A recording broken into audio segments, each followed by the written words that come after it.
Bueno, ese tipo de actos administrativos es responsabilidad eminentemente de cada candidato, ¿no? Ahora, si él ha omitido y no ha respondido o absuelto en el momento adecuado, en realidad habría falsificado información, eso es lo que se él dice. tiene que asumir su responsabilidad.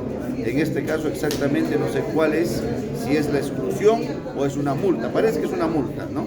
Y el inicio de un proceso de investigación en el Ministerio Público. Así es, entonces él tendrá que ser multado, tendrá que asumir esa falta y luego el Ministerio Público llevará a cabo su investigación. Se pasó filtro, señor Mesa, porque hablamos del integrante de su fórmula presidencial, es la mayor representación de su partido. Sí, se pasó los filtros, ¿no? Los filtros necesarios, que no solamente lo hemos hecho con los propios instrumentos del partido, sino también a través del portal del Jurado Nacional de Elecciones, que nos permite obtener mucha información, pero ya dentro del tema más personal, como el tema de la educación, el tema de los bienes, ya pues eso es responsabilidad de cada uno. Por lo tanto, aquí cada uno asume su responsabilidad. Se hablará con el candidato a la vicepresidencia porque de alguna manera esto remece el camino que ya están teniendo a pocos días del proceso electoral. Sí, por supuesto, de todas maneras nos afecta. No tengo todavía una reunión para tratar sobre el tema, pero seguramente lo abordaremos en las próximas horas. Me permite una segunda pregunta con respecto a la transparencia y el compromiso anticorrupción del partido. Ya ha habido alertas de un posible mal manejo de la publicidad electoral. Es más, el candidato presidencial estuvo a punto de renunciar a su candidatura debido a ello. ¿Cuál es la posición del partido al respecto? No, allí más bien hubo una actuación proactiva. Carlos Álvarez no sabía cómo se distribuía la franja electoral, así era, ¿no? Entonces, por ahí hubo una alerta de un medio de comunicación. Bueno, los medios de comunicación juegan su papel, su rol. Él inmediatamente, sin filtro alguno, lanzó su video diciendo que se fiscalice y necesito el esclarecimiento de cómo funciona y cómo se ha manejado la franja electoral.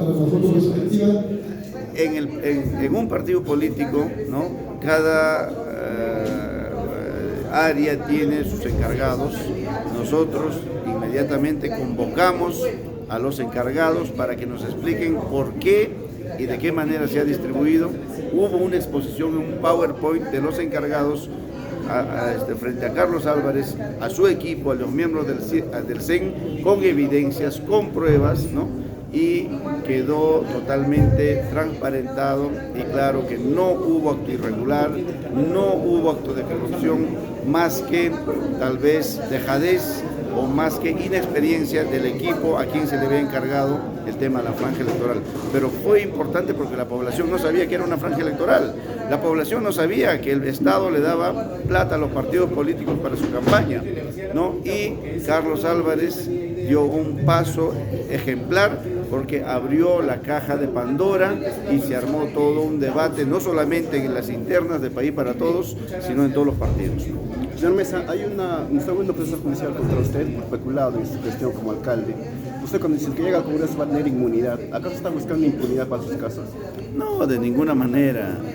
Mira, han pasado 13 años. Yo soy el principal interesado en que ese proceso termine, ¿no? Y a mí no se me enjuicia por ladrón, porque hay pruebas de colusión con la empresa, o hay un testigo o un colaborador eficaz o un WhatsApp o una foto. No, se me procesa por el delito de omisión de funciones. Dice que yo en mi condición de alcalde tenía que haber estado atento, tenía que haber supervisado a mis funcionarios para que esa obra no quede inconcluso, porque fue una obra que el contrato fue resuelto por la empresa, ¿no? Entonces eso es lo que se ha prolongado durante 13 años, ¿no? Entonces, si hubiera sido una cosa premeditada, pactada, que mira, aquí está, tengo un proceso, voy para la inmunidad, de ninguna manera, ¿no? Pero la acusación yo estoy totalmente confiado que voy a salir liberado como de todo el resto de los 30 procesos que he tenido, porque nuestra actuación y la conducción que hemos tenido dentro de la Municipalidad Provincial de Huaraz fue totalmente transparente. Errores seguramente, pues, habremos cometido, pero nunca hemos cometido un delito y por eso hemos salido airosos de todas las investigaciones y estoy totalmente confiado que también saldré airoso de esta de aquí. Señor Mesa, ¿qué era? ¿Persecución o inexperiencia? Porque 30 procesos no es un número menor, ¿no? Yo fui alcalde provincial, ¿no?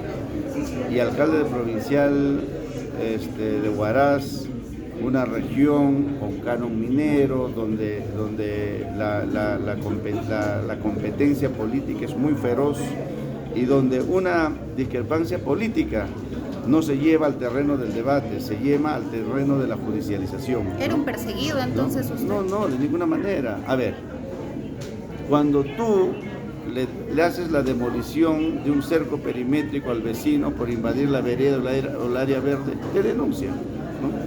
Yo tengo una denuncia por robo agravado y salía un titular, alcalde de Huaraz denunciado por robo agravado. ¿Por qué? Porque nosotros del centro de la ciudad de Huaraz desalojamos a los ambulantes y nos denunciaron por robo agravado. Me denunciaron por traición a la patria. ¿Por qué? Porque yo promoví una inversión pública-privada con los de Megaplaza para que Huaraz tenga su centro comercial. Vino un opositor, me denunció de que estás trayendo capitales chilenos a terrenos del Estado. Denuncia, ¿cómo se llama? Por traición a la patria. Entonces, claro, pues si tú sumas todo eso, sí, pues llega a los 30 o podría sobrepasar, ¿no? Pero lo importante es de que no tenemos ningún tipo de responsabilidad y muchas de las denuncias que son oficiosas terminan pues archivadas. Y en el contexto actual, por favor, los resultados de País para Todos han sido bastante sorprendentes, ha sido un crecimiento, no decimos escalonado, sino más bien exponencial en las últimas semanas. ¿Ustedes cómo lo ven? ¿Es parte de una estrategia o un golpe de suerte por lo conocido que es su candidato presidencial? Bueno, no podemos negar que Carlos Álvarez es un personaje conocido, y no solamente conocido, ha llevado a cabo labor social durante los 40 años, por un lado, y por el otro lado también el partido juega su papel con su estructura política en todas las regiones del país. Entonces, yo creo que no es que se nos está apareciendo una virgencita o la Semana Santa está favoreciéndonos, ¿no? Es resultado de un trabajo de Carlos Álvarez durante los 40 años y es el resultado del trabajo que hace el partido político en todas las jurisdicciones del país. Señor Mesa, sobre el retiro de la Corte, quería recordar que en 2013 Venezuela se retiró de la Corte y luego conocemos toda la historia de la violación de los derechos humanos en Venezuela, ¿no? Con Maduro, con Chávez. ¿Su partido quiere llevarnos por el mismo camino de Venezuela? No, de ninguna manera, pues, ¿no? Aquí salirnos del Pacto de San José para implementar la pena de muerte es para tener un instrumento disuasivo contra la creciente criminalidad en nuestro país. ¿Cómo paramos, hermano, al sicario? ¿No? Claro, tal vez en Junín la cosa no está tan grave, pero en Lima y en el norte del país nuestras calles nuestras ciudades están ensangrentándose por estos criminales extranjeros que matan a sangre fría a un humilde trabajador, a un peruano que no ha cometido ningún delito. Señor Mesa, Entonces, ¿pero hay una línea de acción para hacer realidad esta propuesta o es simplemente algo demagógico? Porque tiene que haber una estrategia política, internacional para poder lograrlo. Pero totalmente de acuerdo. Esto, para empezar, nace con una decisión política que toma el presidente de la República.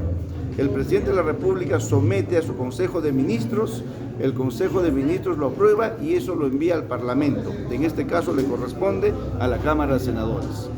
Yo, como presidente del partido, como líder de la bancada, si Dios lo permite, desde el Senado, haré lo posible para tener el consenso necesario para poder aprobarlo y decir, señor presidente, su voluntad política ha sido aprobada. Ahora esto, usted comunique al secretario general de la OEA. Ahí hay un procedimiento, unos plazos de un año, y mientras dure ese plazo de un año, en el país reformaremos el Código Penal, reformaremos algunos artículos de la Constitución para precisar en qué casos se va a aplicar la pena capital. ¿En esa línea, en contra o a favor de las denominadas leyes pro crimen? No, pues todas las leyes pro crimen y todas las leyes que han tenido nombre propio tiene que ser revisada con mucha cautela y responsabilidad por el Senado, donde algunas seguramente tendrán que ser modificadas y otras tendrán que ser derogadas. La amnistía para militares, por ejemplo, que ha violado derechos humanos, ¿tenía que ser revisada y derogada? Bueno, eso es un tema controversial, la verdad que... ¿Pero cuál es la posición del partido? Dentro del partido, la verdad que no lo hemos discutido, pero creemos que en su momento llegaremos a un consenso una vez que ya tengamos conformada la bancada, si es que así se da. Gracias, señor Mesa. Muy amable, gracias. Señor Mesa, internamente veo que hay una contradicción dentro de su conformación de sus miembros del Senado. Hay unos candidatos como la doctora Susana, que va también al Senado Nacional, que está en contra del retiro, incluso aboga por alguna derogación de la ley pro crimen. Usted dice que sí hay que salir de la Corte. ¿Han conversado realmente con sus posibles miembros de las bancadas? Bueno, hay una democracia interna dentro del partido, ¿no? Pero la decisión política del candidato presidencial y que es respaldado en este caso por el partido es salirnos del Pacto de San José.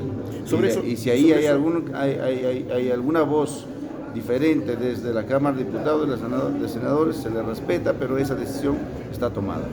Sin embargo, hay estudios en países donde existe pena de muerte, de que esta pena de muerte no ha reducido la criminalidad, ni siquiera en Estados Unidos mismo, que la aplican, ¿no? Es como un instrumento disuasivo, ¿no? Es como un instrumento. O sea, yo no estoy diciendo que con la pena de muerte vamos a hacer que el país inmediatamente sea seguro.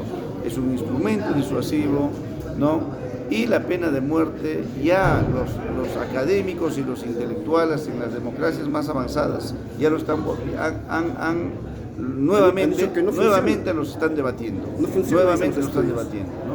Pero bueno, eso es la decisión que nosotros hemos tomado. Así no funciona. Es una decisión política que ya la tomamos y vamos a ser consecuentes y estamos decididos a implementarla si es que ganamos las elecciones. Un tema más, por favor. Hay ciertos casos de derechos humanos aquí en Junín, como los casos de violaciones en la Universidad del Centro, la matanza en la comunidad de Paccha, por ejemplo, y otros, que no hubieran sido posible encontrar algún tipo de justicia si es que no fuera por la CIDH. ¿Cómo si entonces nos salimos y dejamos protegida a la gente, no?